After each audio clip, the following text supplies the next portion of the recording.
Bonjour à toutes et à tous. Aujourd'hui, on va s'attaquer à une question qui est juste fondamentale en SVT.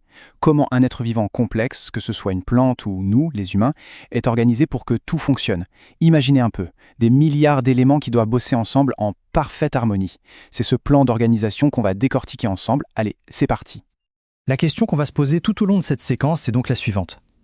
Comment les organismes qui sont faits de plein de cellules, qu'on appelle pluricellulaires, arrivent à s'organiser pour fonctionner? Pour trouver la réponse, on va faire un véritable voyage à travers les différentes échelles du vivant, en partant du plus grand pour aller vers le tout petit. Bon, on commence notre observation au niveau le plus évident, celui qu'on voit à l'œil nu, l'organisme. Un organisme, c'est simplement un être vivant complet. Si on prend l'exemple d'un plant de pommes de terre, c'est une entité entière, fonctionnelle, qu'on peut observer comme ça directement. Maintenant, changeons d'échelle. On zoome un peu. Un organisme, il est lui-même constitué d'organes. Un organe, c'est quoi? C'est un groupe de tissus qui a une fonction bien précise. Par exemple, le tubercule de la pomme de terre. Son rôle, c'est de stocker des réserves. Chez nous, le rein, lui, il filtre le sang. Chaque organe a vraiment sa spécialité. Allez, on continue notre zoom et on passe au niveau microscopique. Les organes, eux, sont faits de tissus. Et un tissu, c'est un ensemble de cellules qui se ressemblent et qui font toutes le même travail. Par exemple, la petite peau sur une feuille de plante, l'épiderme, c'est un tissu. Ou le tissu qui compose le rein, c'en est un autre. Et on arrive enfin à la brique de base de la vie, l'unité fondamentale, la cellule.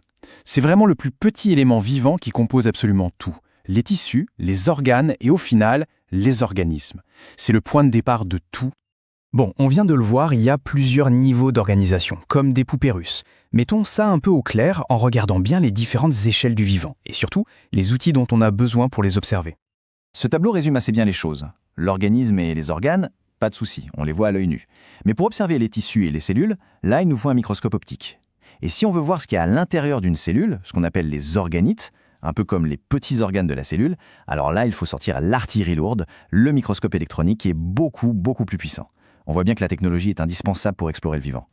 Alors maintenant, la grande question c'est comment ces milliards de cellules font pour s'organiser et tout gérer dans un organisme? Eh bien la clé, elle tient en un mot, la spécialisation. Chaque cellule va devenir une vraie experte dans un domaine bien précis. Pour bien comprendre, on va comparer deux stratégies. D'un côté, on a un organisme unicellulaire, comme la paramécie. Une seule cellule doit absolument tout faire, se nourrir, bouger, se reproduire. C'est un vrai touche-à-tout.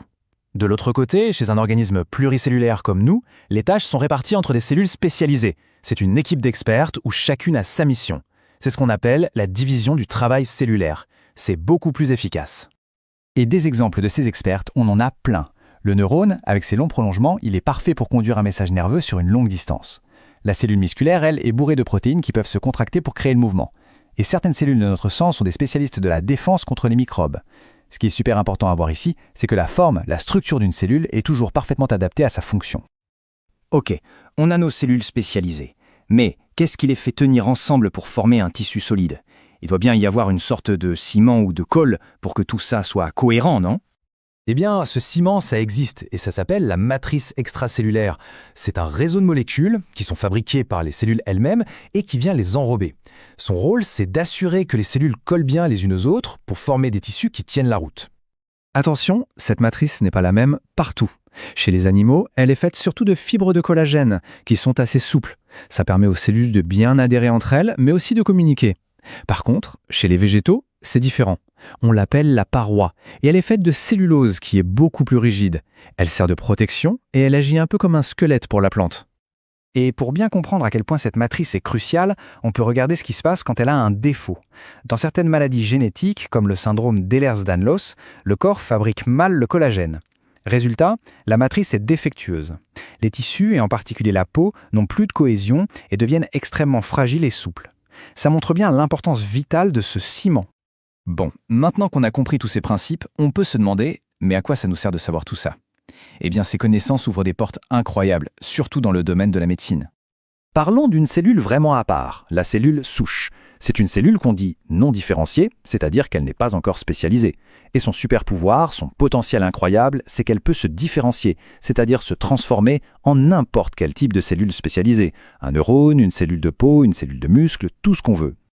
Et ce potentiel, il est juste immense. En médecine régénérative, on s'en sert déjà pour reconstruire la peau des grands brûlés.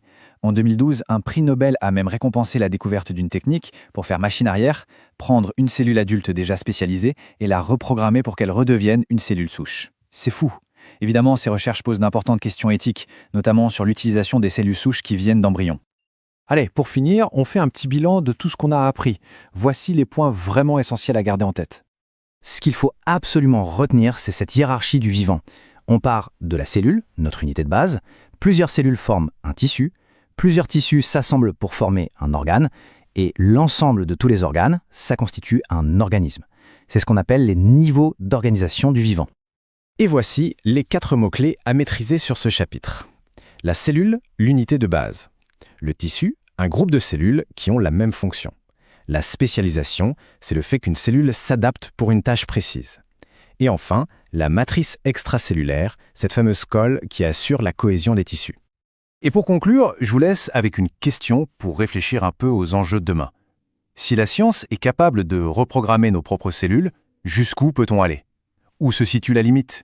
C'est une question scientifique, bien sûr, mais c'est aussi une question de société, une question d'éthique. Voilà, j'espère que tout ça vous a aidé à mieux comprendre l'organisation du vivant. Continuez à être curieux et on se retrouve très bientôt.